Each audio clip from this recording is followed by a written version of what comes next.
बात हुई तब मंत्रिमंडल में मैंने प्रस्ताव दिया, माननीय अजीत जोगी जी उस समय मुख्यमंत्री थे, तो मैंने उनसे कहा कि ये जो कवर्धा है, कवर्धा जिले का आखिरी गांव पड़ता है रामहेपुर, और यहाँ पे आप रामहेपुर में इसको शक्कर कारखाना स्थापित कराइए भरमदेव।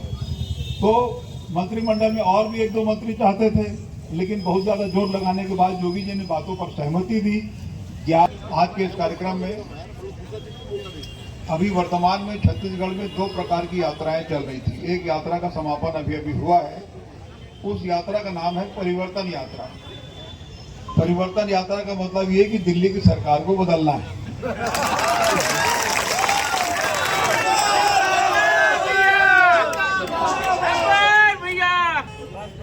भरोसा यात्रा यानी भरोसा बरकरार और फिर से कांग्रेस सरकार, ये हमारा भरोसा के सम्मेलन के जिन समापन है वो अपन आज से करें। और आज के बारे में विशेष तौर पे महात्मा गांधी जी की आज जयंती है, और महात्मा गांधी जी के जयंती, लाल बहादुर शास्त्री जी के जयंती, और किसी का नाम ना लेते हुए आदरणीय मंच उपस्थित सभा, आज महात्मा गांधी जी और लाल बहादुर शास्त्री जी का जन्म दिवस है। मैं इस अवसर पर इन दोनों महान हस्तियों को नमन करता हूं।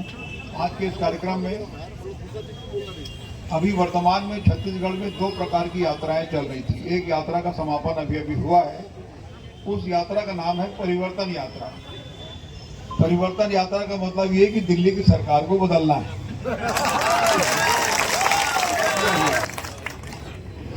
अब भरोसे का यात्रा या भरोसे का सम्मेलन वही करा सकता है जिसने इन 5 सालों में भरोसे के लायक कुछ काम किया हो। और माननीय भूपेश बघेल जी की सरकार ने जो वायदे किए थे चुनाव के पहले 36, अधिकांश वायदा पूरा हो चुका है।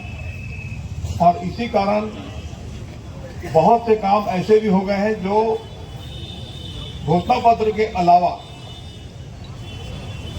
इसीलिए हमारे जो राष्ट्रीय अध्यक्ष हैं खड़गे जी या आदरणीय राहुल गांधी जी, ये अलग अलग स्थानों पर भरोसे का सम्मेलन में उपस्थिति दर्ज कराए हैं। अब बहुत सफल ढंग से भरोसे का जो सम्मेलन है वो बहुत कामयाबी के साथ उसका संपन्न हुआ है। जहां तक एक तुलनात्मक बात होती है, जब भारतीय जनता पार्टी के लोग बहुत से मामले में आरोप लगाते हैं कि भाई 15 साल में आपने क्या, 5 साल में आपने क्या किया, तो जब आप खाता खोल के देखोगे तो जितने भाजपा के बड़े नेता हैं, कर्जा माफी में सारे लोगों का नाम है, हर आदमी का नाम है। यहां से होती है शुरुआत। अब फिर यदि कोई पूछे कि क्या किए, तो भाई 2500 रुपये प्रति क्विंटल में जो धान खरीदी हो रही है, तो वो धान खरीदी में उसका भी लिस्ट जारी कर चुके हैं, सारे भाजपा के नेताओं का है पूरा। वो धान खरीदी में एक विवाद बार बार उठता है, वो विवाद ये है कि दिल्ली की सरकार जो है, अभी प्रधानमंत्री जी आकर ये बोल कर गए हैं कि धान खरीदी हम लोग करते हैं। धान खरीदी का सिस्टम आपको बताने की जरूरत है। धान खरीदी में 20 से 25 हजार करोड़ का कर्ज मार्केट के जरिए हम लोग लेते हैं, 20 से 25 हजार करोड़। इस बार क्योंकि लक्ष्य बढ़ गया, 1 करोड़ 25 लाख मीट्रिक टन, मतलब हमको लगेगा 40 हजार करोड़। तो 40 हजार करोड़ का कर्ज हमको लेना है। काउंटर गारंटी छत्तीसगढ़ सरकार की, उसमें ब्याज कम लगेगा, और कुछ बैंकों से सीधा लेते हैं तो उसमें ब्याज अधिक लगता है। अब 20 क्विंटल प्रति एकड़ के हिसाब से खरीदेंगे। माननीय भूपेश बघेल जी ने इस बात की घोषणा कर दी। अब प्रधानमंत्री जी आके ये कहते हैं कि धान हम खरीदते हैं, तो कितना क्विंटल खरीदोगे? एक बार तो धोखे से बोलो कि कितना क्विंटल खरीद सकते हो। ये जितने भी भारतीय जनता पार्टी के नेता आते हैं, धान हम खरीदते हैं, तो बोलने की ताकत तो रखो कि कितना क्विंटल खरीदोगे। 2500 रुपया क्विंटल प्रति 2500 रुपया प्रति क्विंटल के हिसाब से सरकार बनने के बाद से अब तक लगातार छत्तीसगढ़ की सरकार धान खरीद रही है। कि हाथ उठाओ कि किनको अलग करना है, तो अब एक आध भी बहुत मुश्किल से उठाते हैं, क्योंकि सारे लोगों का राशन कार्ड हो चुका है। दूसरी बात ये कि अभी दिसंबर तक जितना भी चावल मिलेगा उसको निःशुल्क है, उसका पैसा देना नहीं है। अब 15 सालों में यदि सवाल उठता है कि आपने क्या किया, तो हम लोग ये पूछते हैं कि भाई आपने तो कहा था कि हर आदिवासी परिवार को एक गाय देंगे, तो वो तो अब तक हुआ नहीं है। दोबारा यदि और एक आध कोई बात बोले तो हर आदिवासी परिवार के एक सदस्य को नौकरी देंगे, वो भी नहीं दिए। 5 हार्स पावर का बिजली का पंप फ्री करेंगे, वो भी नहीं किए। सभी बेरोजगारों को भत्ता देंगे, वो भी नहीं किए। अब इनसे और बड़े वाले आके बोल दिए कि 15-15 लाख आपके खाते में डाल देंगे। 15 पैसा अब तक आया नहीं है, तो 15 लाख खाते में दे देना है। दूसरा ये कि 2 करोड़ लोगों को रोजगार दे देना है, अब तक हुआ नहीं। किसानों की आय को दोगुना करना है। मतलब एक से एक बहुत बड़ी बड़ी बात करने वाले लोग हैं, लेकिन जब करने की बात आती है तो फिर वही कांग्रेस की सरकार। जो कर्जा माफी की बात की तो हो गया, 2500 रुपये प्रति क्विंटल की बात हुई तो हो गया। अब वन क्षेत्र में आइए, 2500 रुपये प्रति मानक बोरा तेंदुपत्ता संग्रहण, हमने कहा कि 4000 रुपये प्रति मानक बोरा के हिसाब से दिया जाएगा। तो 4000 रुपये के हिसाब से जब से सरकार बनी अब तक 4000 के हिसाब से प्रति मानक बोरा की खरीदी हो रही है। अब सरकार बनने के बाद जब उन्होंने ये देखा कि ये 4000 रुपया प्रति मानक बोरा दे रहे हैं, तो एक बीमा योजना है। ये तेंदुपत्ता श्रमिकों के लिए एक बीमा योजना है। एक्सीडेंट के शिकार हो गए, जंगली जानवरों के द्वारा मार दिए गए, तो उनको 4 लाख रुपया देने का प्रावधान है। और यदि अंग भंग होता है तो अलग अलग प्रावधान में दिया जाता है। उन्होंने कर दिया कि हम ये बीमा योजना बंद करते हैं। हम लोगों ने बहुत लिखा पढ़ी किए, भारत सरकार तक चिट्ठी लिखे गए, निवेदन किए कि भाई ये गरीब लोगों के उसमें है, यदि अचानक से कोई दुर्घटना हो जाए तो ये पैसा उनको देना होता है। तो वो बहुत कोशिश करने के बाद भी नहीं माने। तब हमने फिर खुद अपना योजना बनाए, सामाजिक अपने शहीद महेंद्र कर्मा जी के नाम से हमने सामाजिक सुरक्षा पेंशन योजना बनाई। और इसमें 50% राशि लघु वनोपज संघ और 50% राशि छत्तीसगढ़ की सरकार। पहले 6-6, 8-8 महीने लगता था। अब नई योजना जब से छत्तीसगढ़ ने अपने हाथ में लिया है, 1.5 से 2 महीने के भीतर जिसका भी क्लेम होता है उसको तत्काल हम लोग भुगतान कर देते हैं। राहुल गांधी जी आए थे चुनाव के पहले और उन्होंने कहा था कि करीब 4500 एकड़ जमीन लोहंडीगुड़ा बस्तर जो आदिवासियों की जमीन है टाटा कंपनी ने ले लिया। तत्कालीन सरकार ने उसको अर्जित करके दिला दिया। हम आदिवासियों की जमीन को वापस करेंगे। और हुआ ये कि सरकार बनी, राहुल जी आए और उन्होंने आदिवासियों की उन जमीन को जो लोहंडीगुड़ा के लिए लिया गया था उसको वापस कर दिया। अब आपने समाचार पत्रों में देखा होगा 3 तारीख को बस्तर बंद है। बस उसकी सूची में डिसइन्वेस्टमेंट की सूची में डाल दिए हैं। अब उसको बेचने की तैयारी है। तब कांग्रेस पार्टी ने आह्वान किया है कि कल बस्तर बंद, नगर नार स्टील प्लांट बेचने के विरोध में बस्तर बंद 3 तारीख की नगर में बात हुई। तब मंत्रिमंडल में मैंने प्रस्ताव दिया, माननीय अजीत जोगी जी उस समय मुख्यमंत्री थे, तो मैंने उनसे कहा कि ये जो कवर्धा है, कवर्धा जिले का आखिरी गांव पड़ता है रामहेपुर, और यहाँ पे आप रामहेपुर में इसको शक्कर कारखाना स्थापित कराइए धर्मदेव। तो मंत्रिमंडल में और भी 1-2 मंत्री चाहते थे, लेकिन बहुत ज्यादा जोर लगाने के बाद योगी जी ने बातों पर सहमति दी। ज्यादा बंद क्यों है? नगरनार स्टील प्लांट, वहां पे भी आदिवासियों की जमीन, किसानों की जमीन गई है। अब नगरनार स्टील प्लांट बनेगा तो वो बस्तर का विकास होगा और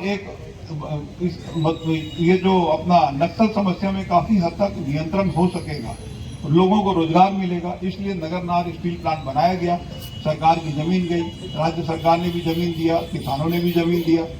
अब स्थिति आ रही है कि उसकी सूची में डिसइन्वेस्टमेंट की सूची में डाल दिए हैं। अब उसको बेचने की तैयारी है।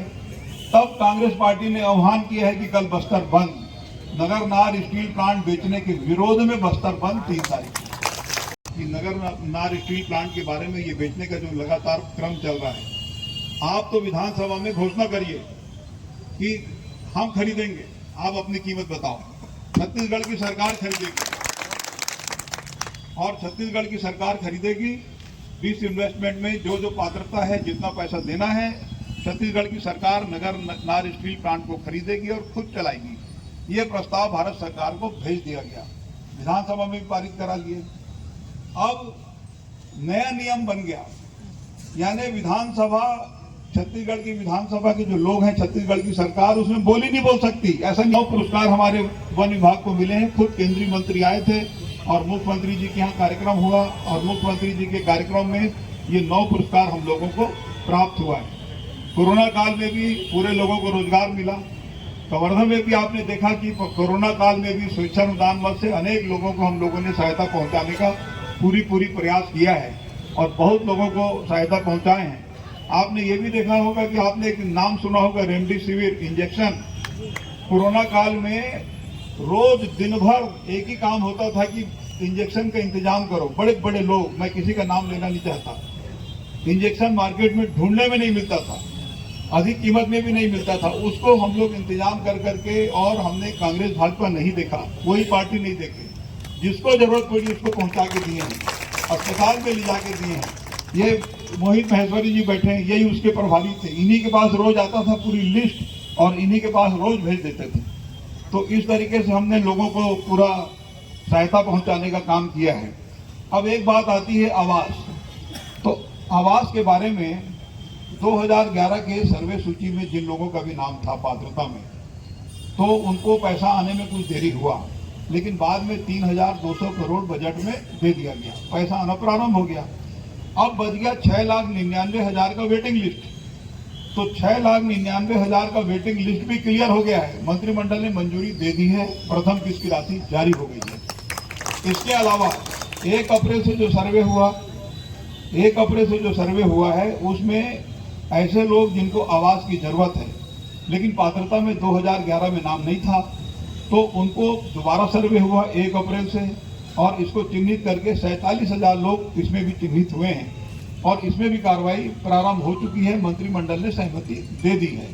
तो आवास का भी कोई मुद्दा नहीं है। बेरोजगारी भत्ता के बारे में भी आपके जानकारी में है कि बेरोजगारी भत्ता भी सरकार ने प्रारंभ कर दिया है।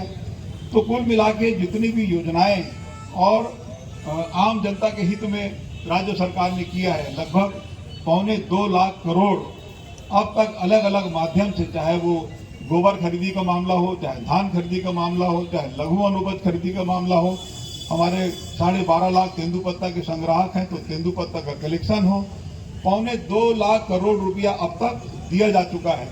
और मैं ऐसा समझता हूं कि इसके पहले आजादी के बाद से अब तक किसानों को इतना मूल्य कभी नहीं मिला जो धान का मूल्य छत्तीसगढ़ की सरकार दे रही है।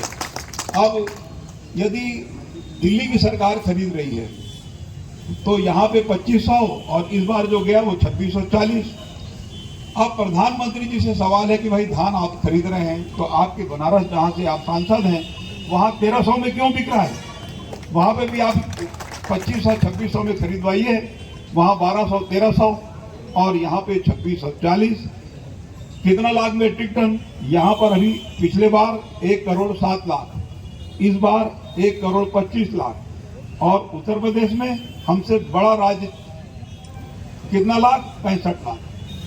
अब 12 से 13, 1200 तो आप खरीद रहे हो तो भाई एहसान वहां करो ना।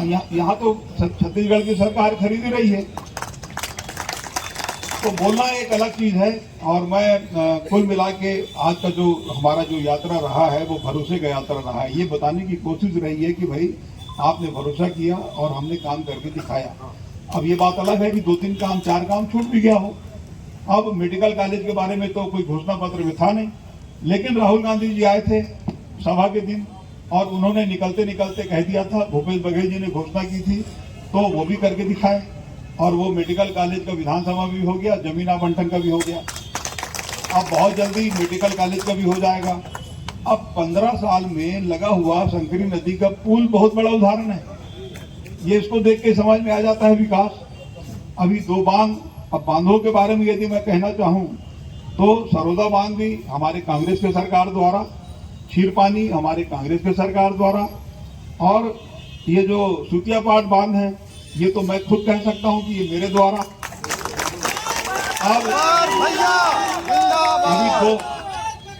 अभी 2 बांध और मंजूर हुआ है। एक बांध हुआ है घटोला और एक जगमड़वा। एक 12 करोड़, एक 70 करोड़। अब इसमें भी जो जगमड़वा बांध है, इसमें तो करीब करीब 4,500 एकड़ को सिंचाई की सुविधा मिलेगी आज के हिसाब से। अब बांध बनने के बाद ये भी कोशिश होती है कि भाई आसपास के क्षेत्र में यदि पानी ज्यादा है, क्षमता ज्यादा है, तो हम इसका विस्तार कर सकें, इस बात का भी प्रयास है। लेकिन एक कोशिश और भी है, एक और बांध बन सकता है बड़ौदा खुर्द, और उसमें भी प्रयास करने की जरूरत है।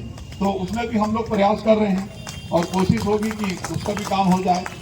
तो सिंचाई के बारे में भी जितने बांध बने वो पूरे कांग्रेस के द्वारा, इसके पहले जो थे वो और अभी, ये सब कांग्रेस पार्टी का हो गया।